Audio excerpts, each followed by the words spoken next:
या उसकी डायनेस्टी के आसपास वाला जो जोन है वो काफी ज्यादा महत्वपूर्ण है। तो गुप्तोत्तर काल कि भाई गुप्त के बाद भारत में कौन कौन से साम्राज्य हुए और इन्होंने क्या क्या किया। तो गुप्तोत्तर काल में कुछ वंश हमें दिखते हैं और इसका जो टाइम पीरियड है 550 से लेकर 750 एडी तक ये लोग रूल करते हैं। तो ये गुप्तोत्तर काल, यहां पर जो हमें एक वंश दिखता है उसका नाम है पुष्यभूति वंश। पुष्यभूति वंश, ये वंश हमें दिखता है और इसका जो फेमस प्लेस है वो है थानेश्वर, हरियाणा के पास इनकी राजधानी थानेश्वर। यहां से पुष्यभूति वंश एक तरीके से रूल करता है। और फिर प्रभाकर वर्धन जो इसका एक फेमस रूलर है,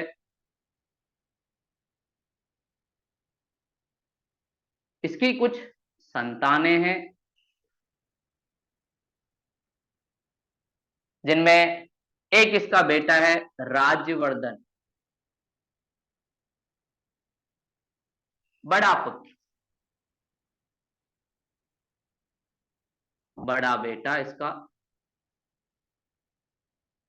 दूसरा इसका बेटा है हर्षवर्धन जो काफी ज्यादा फेमस है, हर्षवर्धन ये छोटा बेटा है। और एक इसकी बेटी है राजश्री।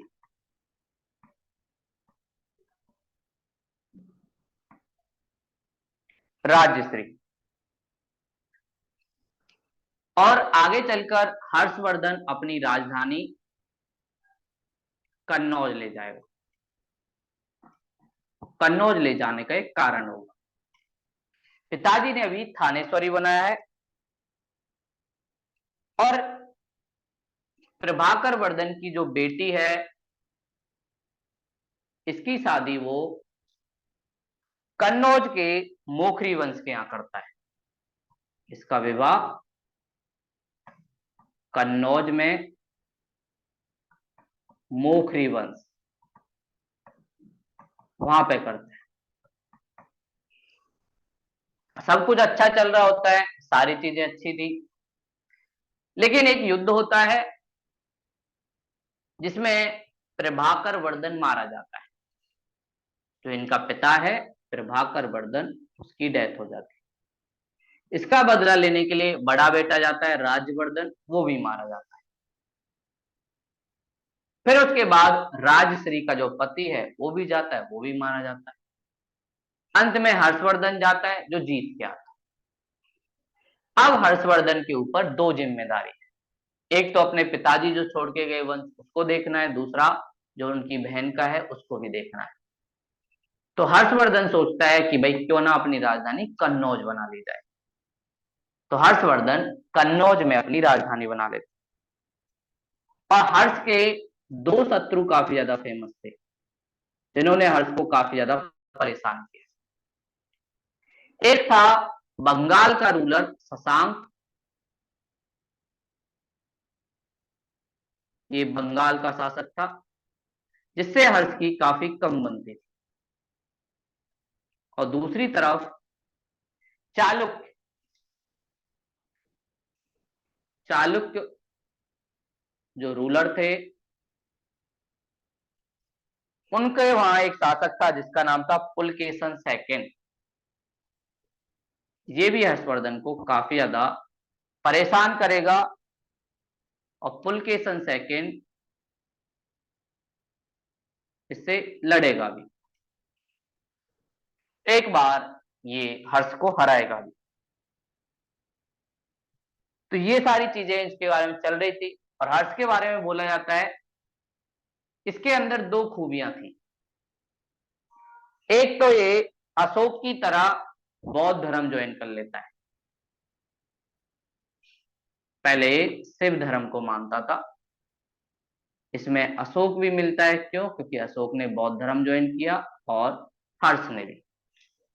साथ में इसके अंदर समुद्रगुप्त भी दिखता है। समुद्रगुप्त जो काफी ज्यादा फेमस था गुप्ता काल में अपने क्षेत्र के विस्तार के लिए।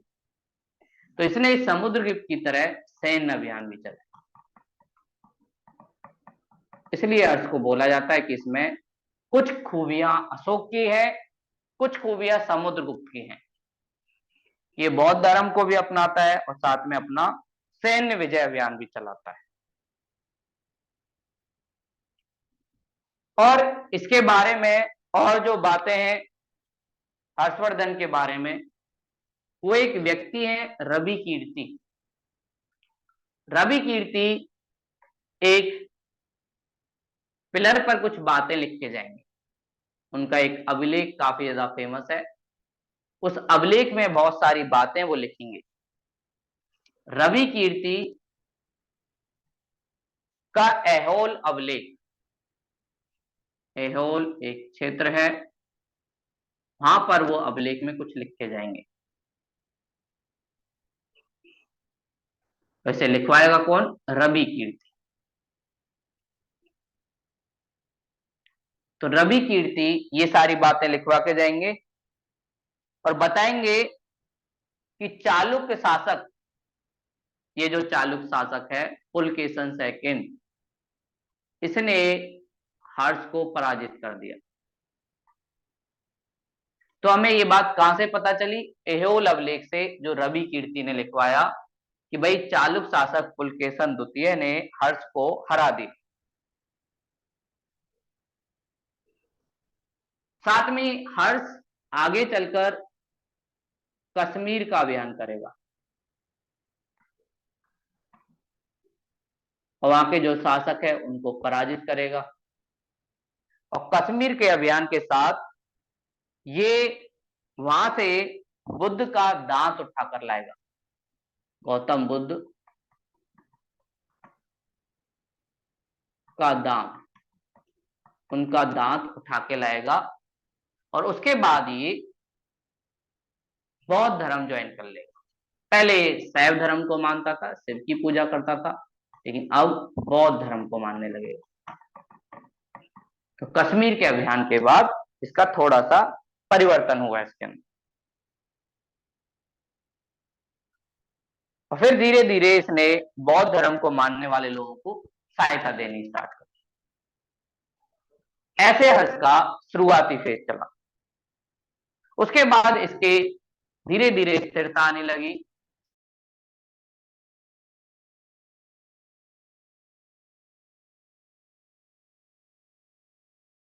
गंगा और यमुना का, वहां पर एक मेला ऑर्गेनाइज करता था, या कहो एक सभा ऑर्गेनाइज करता था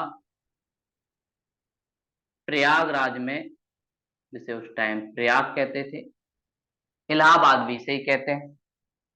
तो हर 5 वर्ष में प्रयाग में सभा होती थी, जहां पर पूजा भी होती थी और इस सभा को कई बार महामोक्ष परिषद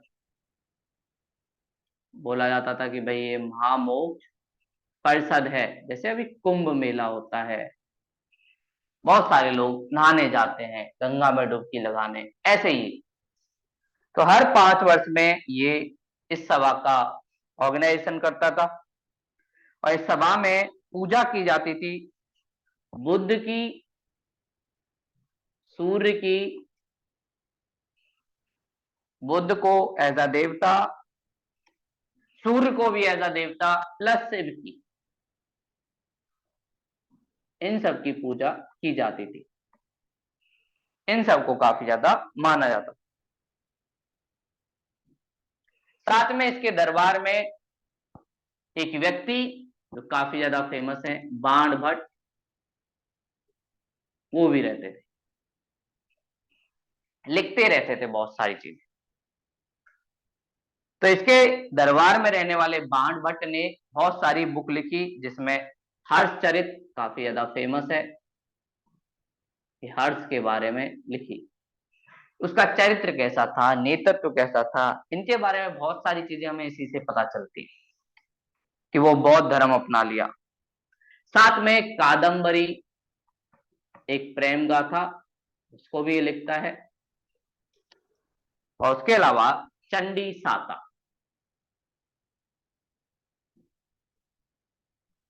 तो बाण भट्ट ये सारी चीजें एक तरीके से लिखता है।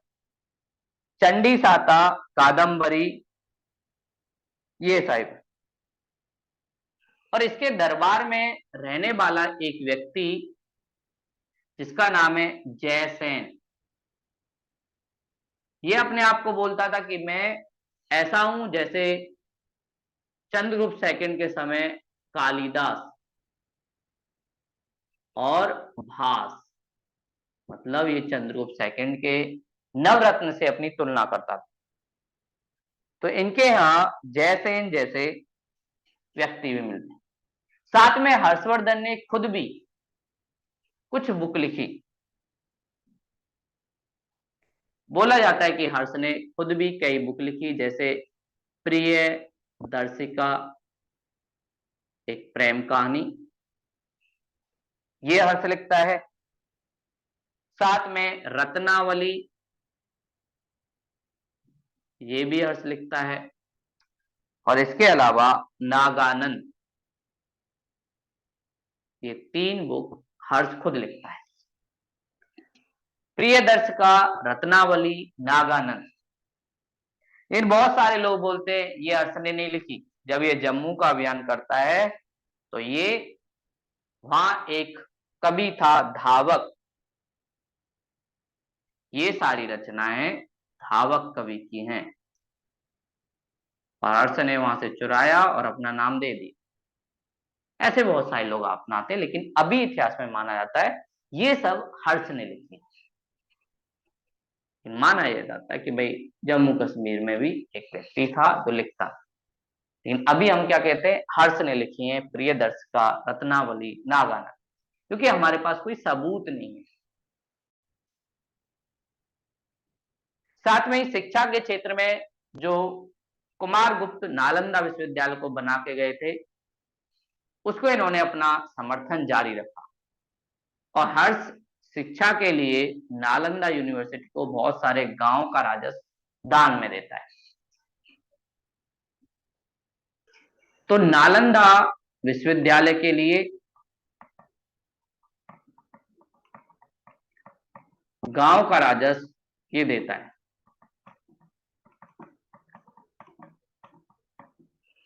दान में कि भैया तुम लोग पढ़ाओ बच्चों को, पैसे की कोई भी दिक्कत हो मुझे बोलो। ये सारी चीजें हर्ष करता है। तो हमने जाना कैसे हर्ष ने अपने साम्राज्य के समय चीजें की। सबसे पहले हमने जाना कि भाई अपनी राजधानी कन्नौज इसने स्थानांतरित की थानेश्वर से।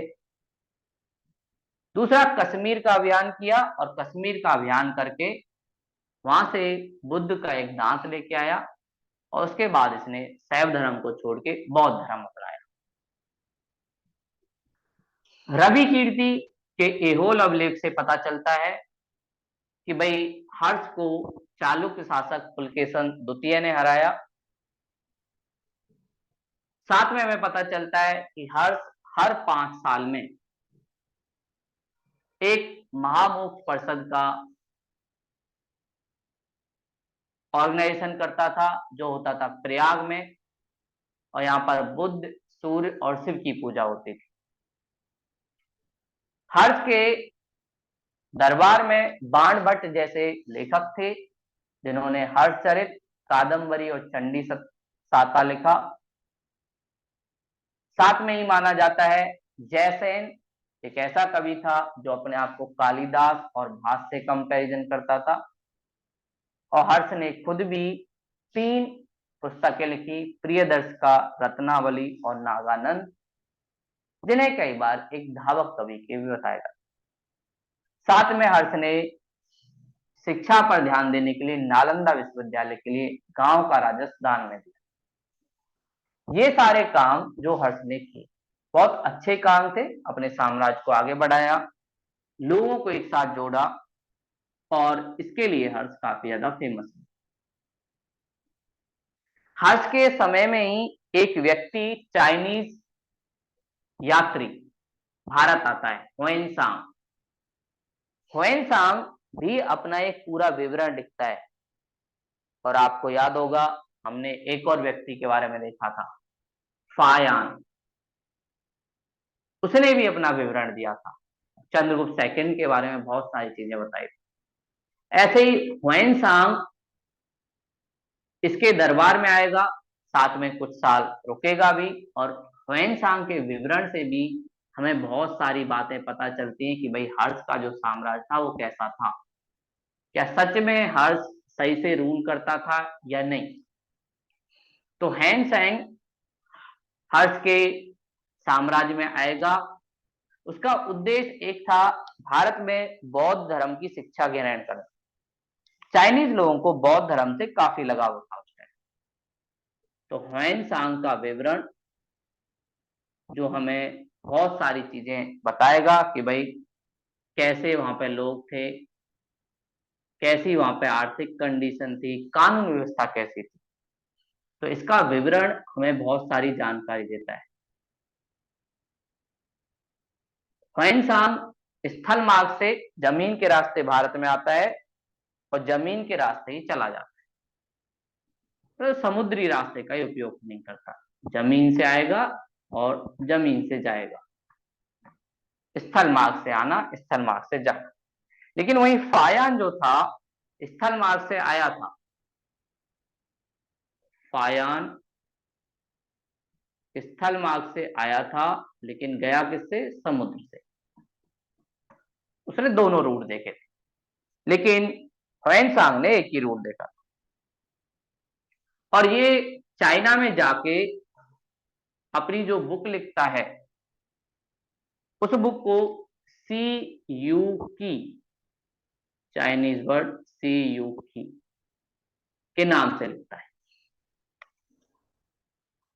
आपने सुना भी होगा, जैसे चाइनीज राष्ट्रपति का नाम सी जिनपिंग, कई बार कोई बहुत सारे लोग 11 पिंग ऐसे बोलते थे, एक्स आई पिंग। ऐसे ही इनका नाम सी यू की के नाम से लिखता है। और ह्वेनसांग को यात्रियों का राजकुमार कहा जाता है। राजकुमार मतलब इसे घूमने का शौक काफी ज्यादा, इसलिए इसे बोला जाता है भाई यात्री तो बहुत देखे, लेकिन ह्वेनसांग जैसा नहीं देखा, काफी ज्यादा घूमता है। इसने काफी ज्यादा देशों में घूमकर बहुत सारी चीजें इकट्ठा की। और ये हर्षवर्धन के काल में थानेसर, जो पहले राजधानी हुआ करती थी पुष्यभूति वंश की, वहां एक विद्वान था जिसका नाम था जयगुप्त। उसके घर के आसपास, उसके आश्रम के पास ह्वेनसांग रहता है और उन्हीं से बौद्ध धर्म की शिक्षा लेता है। तो उनकी जो गुरु बनते हैं वो है जयगुप्त। तो थानेश्वर में रहता है, तो थानेश्वर में जो भी चीजें से दिखती हैं वो सारी चीजें बताता है। ये ऐसे ही है जैसे आज के टाइम बहुत सारे लोग ब्लॉग बनाते हैं, जहां भी घूमने जाते हैं बताते रहते हैं कि भाई इस शहर में ये वाली चीज फेमस है, मेरा अनुभव ऐसा रहा। ऐसे ही थानेश्वर में रह के ह्वेनसांग लिखकर अपना अनुभव बता रहा है। उस टाइम डिजिटल दुनिया तो थी नहीं, तो लोग लिखने का एक तरीके से इस्तेमाल करते थे।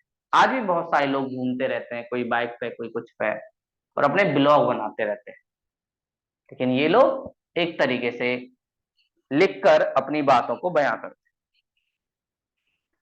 ह्वेनसांग से बहुत सारे लोगों ने समाज के बारे में पूछा कि भैया अब आपको भारतीय समाज कैसा लगा, क्या क्या चीजें लगी। तो ह्वेनसांग अपनी पुस्तक में बताते हैं कि भाई भारतीय समाज क्या था। तो ये बोलते हैं भारतीय समाज 4 वर्णों में विभाजित था। और ये फिर दोबारा से उन्हीं वर्णों की बात कर रहा है, ब्राह्मण, क्षत्रिय, शूद्र, वैश्य। और बोलते हैं इन 4 वर्णों में जो सबसे ज्यादा सर्वोच्च था वो था ब्राह्मण। ब्राह्मण सर्वोच्च वर्ग। इसके पास शक्ति ज्यादा थी। ये रियलिटी भी है कि ऐसा ही हमारे समाज में हुआ करता था। साथ में बोलता है समाज में सती प्रथा थी, मतलब महिलाओं की स्थिति खराब थी। महिलाओं को उसके पति के बाद जिंदा जला दिया था। इस बात का जिक्र भी करता है, तो इसका मतलब महिलाओं की स्थिति में गिरावट आ रही है। साथ में महिलाओं को विवाह करने का भी अलाउ नहीं था। अगर वो सती नहीं हुई तो ऐसा नहीं कि उसका विवाह हो जाएगा, नहीं, समाज से उसे दूर रखा जाता था। और थोड़ा कुछ कुरीतियां थी कि भाई इसने तो अपने पति को खा गई, ये सारी चीजें चलती थी। इन सारी बातों का जिक्र वह इंसान करता है। साथ में ये बोलता है भारतीय लोग जो है वो सफेद वस्त्र धारण करते हैं। और आज भी आप देखेंगे ग्रामीण परंपरा में सफेद वस्त्र, कुर्ता पजामा, धोती, ये सारी चीजें चलती है। तो ये बोलता है कि सफेद वस्त्र यहाँ के लोग पहनते हैं और साथ में दांतों पर लाल निशान लगाते हैं।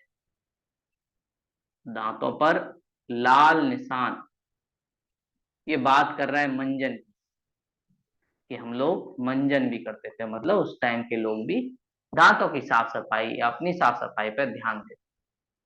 तो लाल निशान या दंत मंजन ये लोग उपयोग करते हैं।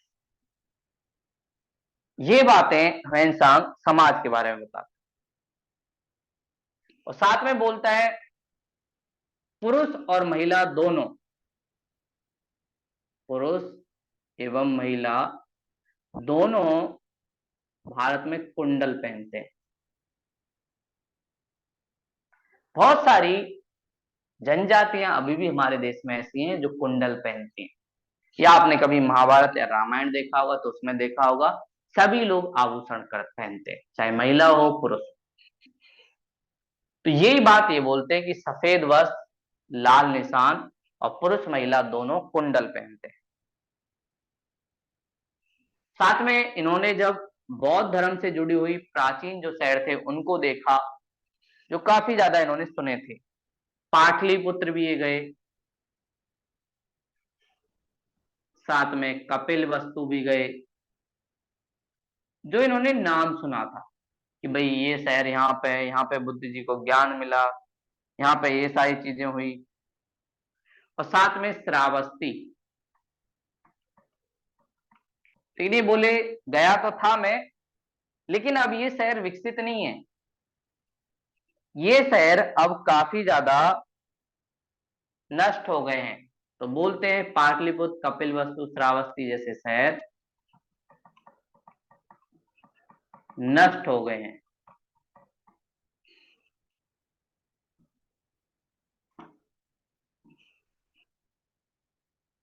अब इन शहरों की कोई वैल्यू नहीं है, लेकिन कन्नौज शहर,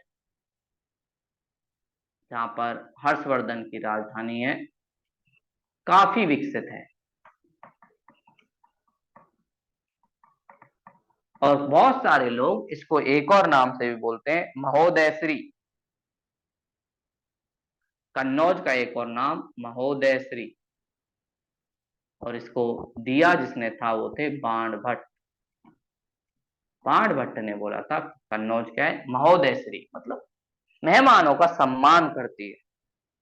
जैसे हम बोलते हैं ना दिल्ली दिल वालों की है, ऐसे ही लोग महोदयश्री कहते हैं। बाण भट्ट इस बात को बोलते। साथ में इनसे पूछा न्यायिक प्रणाली कैसी थी, क्या न्यायिक प्रणाली में भेदभाव था या सब लोगों के साथ न्याय होता था। तो ये बोलता है न्यायिक प्रणाली में दिव्य परीक्षा अभी भी चल रही थी। पहले भी हमने देखा दिव्य परीक्षा चलती थी कि भाई ब्राह्मण ने कुछ भी गलत किया तो तराजू में तोला जाएगा, क्षत्रिय ने कुछ भी गलत किया तो आग पे चलना पड़ेगा, अग्नि परीक्षा दो, वैश्य ने कुछ भी किया तो जल की परीक्षा दो, और शूद्र ने कुछ भी दिया तो विष की। ऐसे ये बोलते हैं कि न्यायिक प्रणाली में दिव्य परीक्षा फेमस थी और अपराधियों को कुछ विशेष अवसर पर छोड़ भी दिया जाता। मान ली राजा खुश है, आज उसकी बेगम का बर्थडे है, तो विशेष अवसर पर छोड़ दिया जाता, मुक्ति मिलती थी, जाइए भाई आज राजा जी का मूड नहीं है आपको सजा देने का, तो आप लोग चले जाओ। साथ में किसी ने पूछा कानून व्यवस्था कैसी थी, इस पर थोड़ा सा भावुक हो जाता है इंसान, बोलता है कानून व्यवस्था एकदम बेकार थी।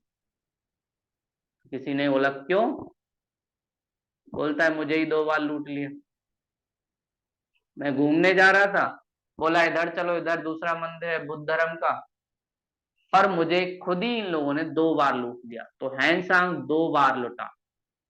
अब जो आदमी घूमने आया है किसी देश में किसी क्षेत्र में, अगर उसे ही 2 बार लूट लिया जाए तो वो ये तो नहीं बोलेगा कि कानून व्यवस्था अच्छी थी। तो ये बोलता है कानून व्यवस्था बहुत बेकार थी, लोग चोरी चकारी करते रहते थे और मेरा खुद झोला 2 बार लूट लिया। इसलिए कानून व्यवस्था की थोड़ी सी तारीफ नहीं करता और बोलता है कि भाई कानून व्यवस्था के मामले में तो बहुत बेकार मामला था हर्ष का, इसे सही से करना चाहिए। ये सारी बातें बताता है। साथ में इनसे पूछा व्यापार कैसा था, कैसी चीजें चल रही थी व्यापार के स्तर पे, कुछ व्यापार में फायदा हो रहा था या नहीं, या ऐसे ही था, या आर्थिक प्रणाली कैसे थी। तो ये बोलते हैं कि देखो आर्थिक प्रणाली में गिरावट तो आई थी, धीरे धीरे मौर्योत्तर काल के बाद आर्थिक व्यवस्था में गिरावट आई और व्यापारियों से चुंगी कर लेते थे। चुंगी कर मतलब जब कोई एक क्षेत्र से दूसरे क्षेत्र में जाता है, जैसे अभी एक राज्य से दूसरे राज्य में कोई भी सामान जाता है तो वहां पर टैक्स लगता है, ऐसे ही चुंगी कर लिया जाता था एक स्थान से दूसरी जगह सामान को ले जाने के लिए। और ये एक तरीके से आय का साधन था, और ये चुंगी कर किससे लिया जाएगा, व्यापारी से, जो सामान बेचेगा उससे। साथ में जो सरकार की जो आय होती थी उसको 4 भागों में बांट दिया जाता था कि भाई इतना खर्च प्रशासन पे होगा, इतना खर्च राज्य के ऊपर होगा, इतना खर्च प्रजा के ऊपर होगा, जैसे अभी हमारी सरकार बजट को बांट देती है, ऐसे ही ये लोग एक तरीके से अपने बजट को 4 हिस्से में बांट रखते। फिर बाद में इनसे पूछा गया शिक्षा कैसी थी, शिक्षा के बारे में बताओ। तो बोलते हैं ज्यादातर लोग 9 से 30 साल तक पढ़ते थे, यहाँ के जो ज्यादातर लोग थे 9 से 30 साल तक पढ़ते थे, लेकिन कुछ लोग ऐसे थे जो जीवन भर पढ़ते थे। तो ये उन संतों की बात कर रहे हैं जो पूरे जीवन भर पढ़ते रहे। तो बोलते थे सामान्य तरीके से ज्यादातर लोग 9 से 30 साल पढ़ते थे, लेकिन कुछ लोग जीवन भर पढ़ते। साथ में इसने एक घटना देखी, जब हर हर 5 साल में प्रयागराज में अपनी महामुख परिषद का एक सम्मेलन बुलाता। तो ये बोलते हैं कि भाई एक और घटना होती थी, जिसने बोला क्या, हर्ष अपने यहाँ हर 5 साल में प्रयाग के अंदर एक बैठक बुलाता था और बहुत सारे लोग यहाँ पर आते थे और डूब कर मर जाते थे। तो ये बोलता है हर्ष ने एक ऐसा क्षेत्र बना रखा था जहां लोग डूब कर मरते थे। हो सकता है इसने देखा हो बहुत सारे लोग नदी में जा रहे हैं, लेकिन इसे ये नहीं पता हो कि उन्हें तैरना भी आता है, या हो सकता है उस टाइम आपदा भी आती हो, बहुत सारे लोग चले जाते थे, बाद में पता चलता था तैरना नहीं आता। ये सारी बातें बोलता है कि भाई प्रयागराज इनका एक फेमस क्षेत्र है जहां पर बहुत सारे लोग नहाने के लिए जाते हैं, और नहाने के टाइम बहुत सारे लोग डूब कर मर जाते हैं। और साथ में ये बोलता है वहां डूब कर मरना पवित्र माना जाता है, अगर वहां कोई डूब गया तो मतलब उसे मोक्ष मिलेगा, पवित्र भी माना जाता है, पवित्र स्थल है। इसे अभी हम काशी के बारे में कहते हैं, बनारस। तो भाई बनारस एक ऐसा तीर्थ स्थल है जहां पर मृत्यु के बाद अगर कोई जाता है तो उसे मोक्ष मिलता ऐसे ही ये बोलता है प्रयागराज में बहुत सारे लोग मोक्ष लेने आते थे। तो ये हमने ह्वेनसांग का विवरण जाना कि भाई ह्वेनसांग स्थल मार्ग से आया, स्थल मार्ग से गया। इसने चीन में जाकर सीयूके के नाम से अपनी बुक लिखी और इसे यात्रियों का राजकुमार कहा जाता है क्योंकि अच्छे से लिखता था। थानेश्वर जो एक फेमस शहर था, वहां पर जयगुप्त से मिला और जयगुप्त को अपना गुरु बनाया और बौद्ध धर्म से रिलेटेड शिक्षा प्राप्त। समाज की बात करें तो इसने बताया कि भारत में 4 वर्ण सिस्टम थे और इस वर्ण सिस्टम में ब्राह्मण सर्वोच्च थे। साथ में महिलाओं की स्थिति में गिरावट आई। क्यों? क्योंकि सती प्रथा, विधवा विवाह नहीं था। सती प्रथा थी लेकिन विधवा विवाह नहीं था, मतलब उनको अधिकार नहीं था अपने पति की मृत्यु के बाद दूसरी शादी। भारतीय लोग सफेद वस्त्र पहनते थे और अपने दांतों पर लाल निशान लगाते थे, मतलब दांत मंजन यूज करते। पुरुष और महिला दोनों कुंडल पहनते थे। बौद्ध धर्म से जुड़े हुए जो फेमस शहर थे पाटलिपुत्र, कपिलवस्तु और श्रावस्ती, ये नष्ट हो चुके थे, लेकिन कन्नौज एक बड़े शहर के रूप में उभर रहा था। इस कन्नौज को ही बाण भट्ट ने महोदयश्री के नाम से बोला। न्यायिक प्रणाली में दिव्य परीक्षा मौजूद थी और विशेष अवसर पर छोड़ दिया जाता था जब राजा खुश होता। शिक्षा की बात करें तो अधिकांश लोग 9 से 30 साल में शिक्षा लेते थे। कुछ लोग ऐसे थे जो जीवन भर शिक्षा लेते थे। कानून व्यवस्था काफी बेकार थी क्योंकि मुझे ही 2 बार लूट लिया गया। आर्थिक प्रणाली में व्यापारिक स्तर पर चुंगी कर लेते थे और जो धन दौलत थी उसको 4 भागों में विभाजित कर दिया।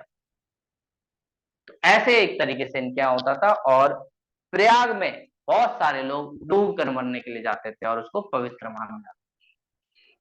ये सारी चीजें हमें ह्वेनसांग ने बताई। तो ये हमने जाना पुष्यभूति वंश और हर्ष के बारे में।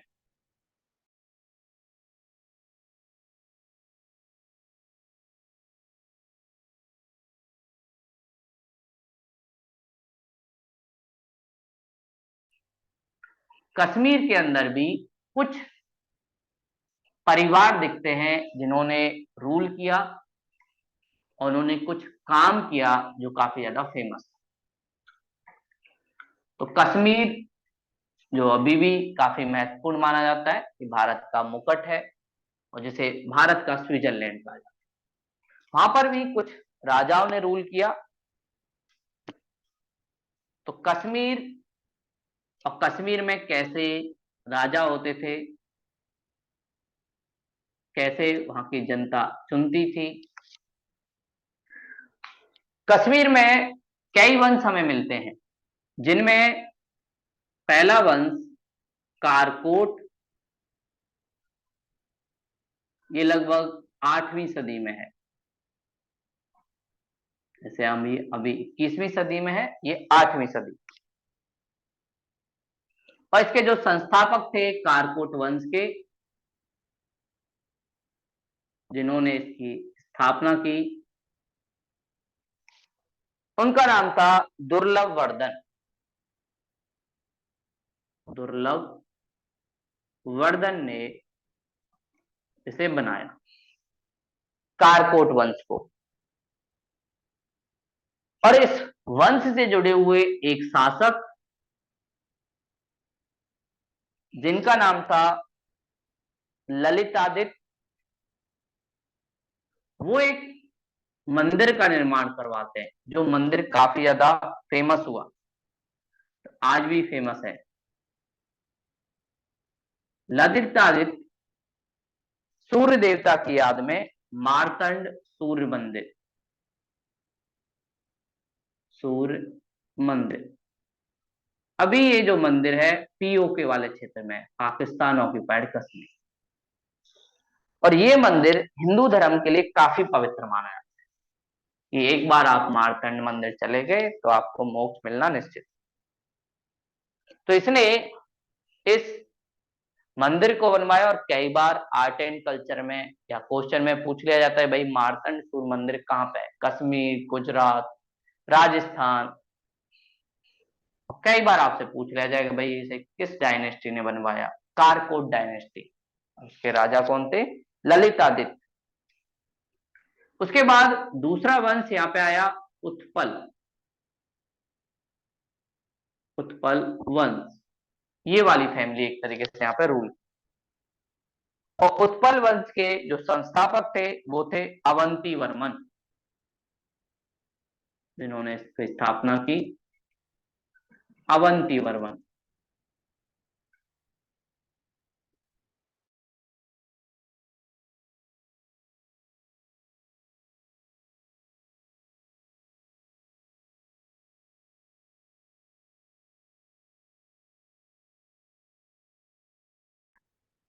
अवंती वर्मन के एक मंत्री सूया ने कश्मीर में सिंचाई साधनों का विकास करवाया, जिससे कि किसानों को जल की उपलब्धता हो सके, जल की प्राप्ति मिल सके। उसका विकास सूया करवाता है, जो एक मंत्री है। और इससे क्या होता है, धीरे धीरे जब कृषि अर्थव्यवस्था अच्छी होगी तो कहीं ना कहीं सामाजिक स्तर पे, राजनीतिक स्तर पे, आर्थिक स्तर पे काफी ज्यादा साम्राज्य को लाभ हो। और इस वंश से ही जुड़ा हुआ एक और राजा यशस्कर। यशस्कर एक ऐसा राजा है जिसे जनता ने निर्वाचित किया, मतलब जनता के सपोर्ट से ये राजा बना। ज्यादातर जो राजा थे वो कैसे बनते थे कि भाई मेरा पापा राजा तो इसलिए मैं राजा, लेकिन इसको यशस्कर को जनता ने चुना, तो एक तरीके से निर्वाचित राजा हुआ। इसका निर्वाचन हुआ, जैसे अभी हम प्रधानमंत्री को चुनते हैं, अपने एमपी लोगों को चुनते हैं, मुख्यमंत्री को चुनते हैं, ऐसे ही इन्होंने चुना। तो ये उत्पल वंश में एक खास बात। उसके बाद एक और वंश जो सामने आया जिसका नाम है पर्वगुप्त। और ये वंश काफी ज्यादा फेमस है क्योंकि इस वंश की एक शासिका महिला हुई। इस वंश की एक शासिका महिला हुई और उस महिला का नाम था रानी दिद्दा। रानी दिद्दा पर्वगुप्त वंश की एक फेमस शासिका बनी। और भारत में ऐसे बहुत कम उदाहरण हैं जब कोई महिला राजा की गद्दी पर बैठी हो। तो जम्मू कश्मीर में पर्वगुप्त वंश की महारानी रानी दिद्दा बनी। और वैसे इनकी बात की जाए ये कहां से थी, तो ये लोहार वंश से थी। लोहार वंश जम्मू कश्मीर का सबसे फेमस वंश है। ये वैसे लोहार वंश की पुत्री थी, लेकिन इनकी शादी पर्वगुप्त वंश में हुई। और जब इनके पति देव चले गए तो उसके बाद रानी दिद्दा शासिका बनी। और इन्होंने बहुत कुशलता के साथ नेतृत्व किया, वहां के लोगों का विकास भी किया। ऐसे ही हम देखेंगे दिल्ली सल्तनत में हमें दिखाई देंगी एक और रानी, रजिया सुल्तान। ये सारी एक तरीके से देखेंगे। तो लोहार वंश की पुत्री और सबसे फेमस जो वंश है कश्मीर का, वो लोहार वंश है। तो अभी हमने देखा कारकोट वंश। कारकोट वंश के संस्थापक दुर्लभवर्धन और उसके एक शासक ललितादित्य ने मारतंड सूर्य मंदिर बनवाया। दूसरा हमने देखा उत्पल वंश, जिसके संस्थापक अवंती वर्मन और वहां के एक मंत्री सूया ने सिंचाई साधन का विकास किया। उत्पल वंश से जुड़े हुए एक राजा यशस्कर, जिन्हें जनता ने निर्वाचन किया। और उसके बाद हमने तीसरा पर्वगुप्त वंश, जहां पर एक महिला रानी दिद्दा जो बेटी थी लोहार वंश की, शासिका बनती है पर्वगुप्त वंश।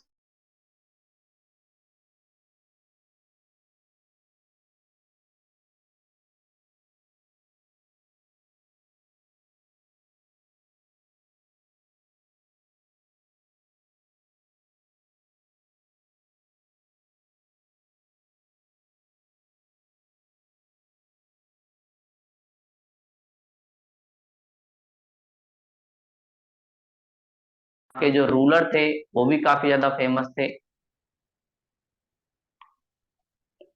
लोहार वंश में एक जो शासक थे उनका नाम था हर्ष। ये वो वाले हर्ष नहीं जो हमने अभी देखे थे, वो हर्षवर्धन है, ये हर्ष। और हर्ष के दरबार में एक व्यक्ति रहता था जो काफी अच्छा लिखता था, जिसका नाम था कल्लण। और कल्लण एक पुस्तक लिखता है जिसका नाम है राजतरंगिणी। राजतरंगिणी काफी फेमस बुक है जो हमें कश्मीर के बारे में काफी ज्यादा बताती है। तो कल्लण की पुस्तक राजतरंगिणी के द्वारा हमें लोहार वंश के बारे में बहुत सारी चीजें पता चलती हैं। और ये पुस्तक जब कल्लण ने लिखी तो उस समय लोहार वंश के जो शासक थे वो थे जयसिंह। तो लोहार वंश के शासक जयसिंह के समय कल्लण ने राजतरंगिणी नामक पुस्तक लिखी। और लोहार वंश ने काफी बड़े स्तर पर अपना शासन किया। और इस लोहार वंश का एक फेमस राजा जैनुलाब्दीन, जिसे माना जाता है कि इसने अकबर को रास्ता दिखाया। अकबर से पहले जैनुलाब्दीन ने बहुत सारे ऐसे काम किए जो अकबर बाद में करेगा। तो लोहार वंश का शासक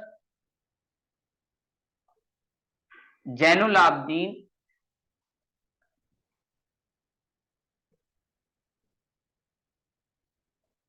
ये काफी ज्यादा फेमस करेगा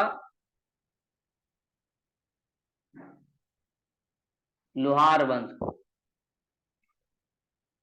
और इसके बारे में बोला जाता है कि एक बादशाह था, जैसे बादशाह अकबर मतलब महान शासक। और इसने 1420 से लेकर 70 तक शासन किया, लगभग 50 साल। ये लोहार वंश की गद्दी पर रहता है। और इसके बारे में बोला जाता है इसके अंदर अकबर प्लस अलाउद्दीन खिलजी, खिलजी जो दिल्ली सल्तनत से जुड़ा हुआ है, इन दोनों की खासियत इसके अंदर थी। ये धार्मिक रूप से काफी उदार व्यक्ति थे।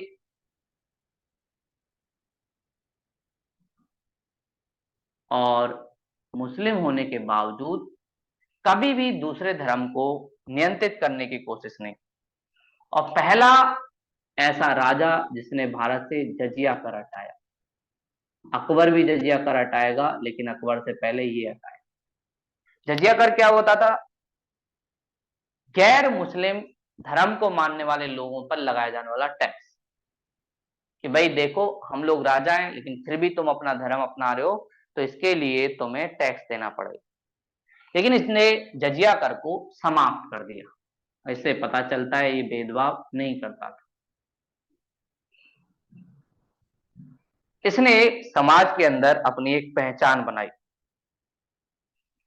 साथ में ही अपने राज्य में उद्योगों के विकास के लिए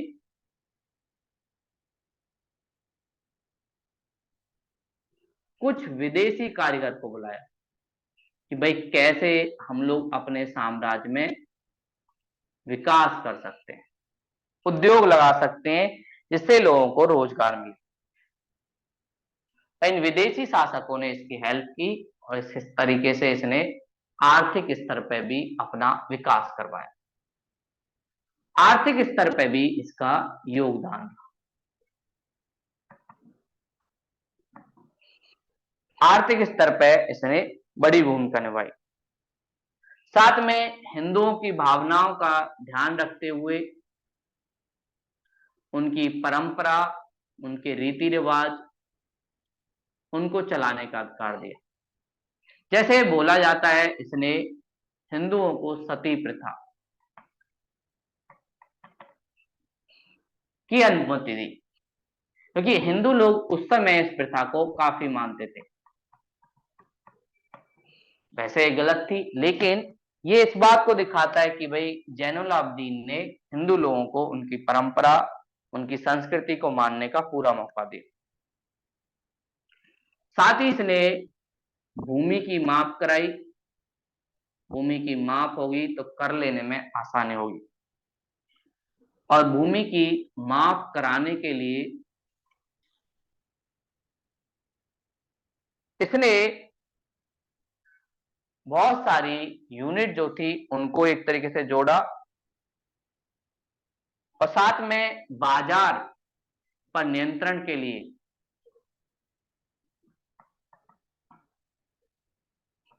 पूरी व्यवस्था बनाई। ये हर वस्तु पर एक तरीके से प्राइस लिख देता था कि भाई इस वस्तु का ये कीमत है। जैसे अभी हमें मिलता है एमआरपी, एमआरपी की तरह इसने लिखवा दिया हर जगह। और ये एमआरपी अगर लिखा होता है तो कोई इस एमआरपी से ज्यादा पैसा नहीं ले सकता। इससे उपभोक्ताओं को फायदा होता है। और ऐसा ही हम देखेंगे अलाउद्दीन खिलजी करेगा दिल्ली सल्तनत में। सराय बाजार दिल्ली में अभी भी फेमस हैं, उन सराय बाजारों को सेना के लिए बनवाएगा, क्योंकि उसे लगता है अगर सराय बाजार होंगे तो कहीं ना कहीं सैनिकों को सस्ता सामान मिलेगा और कोई चोरी नहीं करेगा। ऐसे ही ये भी अपने यहां ये सारी चीजें करवाता है।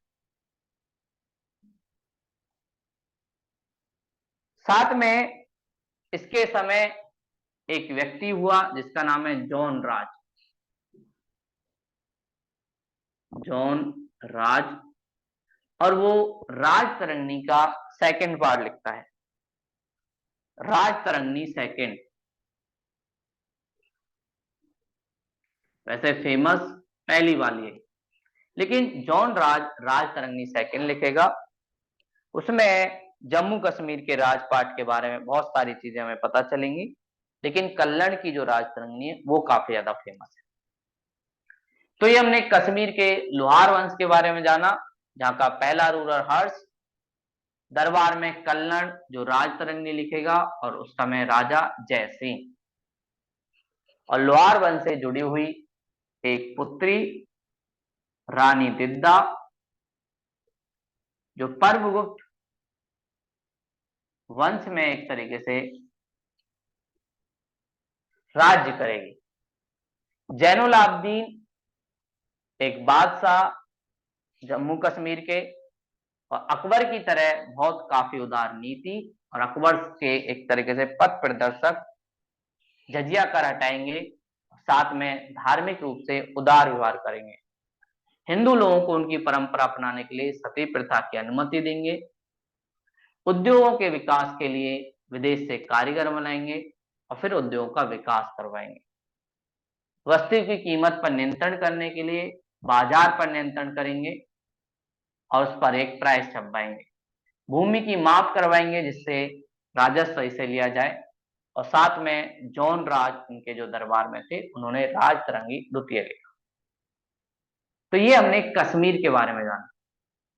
अब आगे जो हमारा एक टॉपिक है वो है चोल साम्राज्य, जो दक्षिण भारत में है। चोल साम्राज्य के बाद हमारा प्राचीन भारत खत्म हो जाता है, और मध्यकालीन भारत, मिडेवल हिस्ट्री शुरू हो जाती है, जिसमें हम दिल्ली सल्तनत और साथ में मुगल का, इन दो के बारे में पढ़ते हैं। भाई दिल्ली सल्तनत में क्या हुआ, कुतुबुद्दीन ऐबक, कुतुब मीनार, इनके बारे में पढ़ते हैं। तो ये आज की क्लास थी। अगर कोई डाउट हो तो आप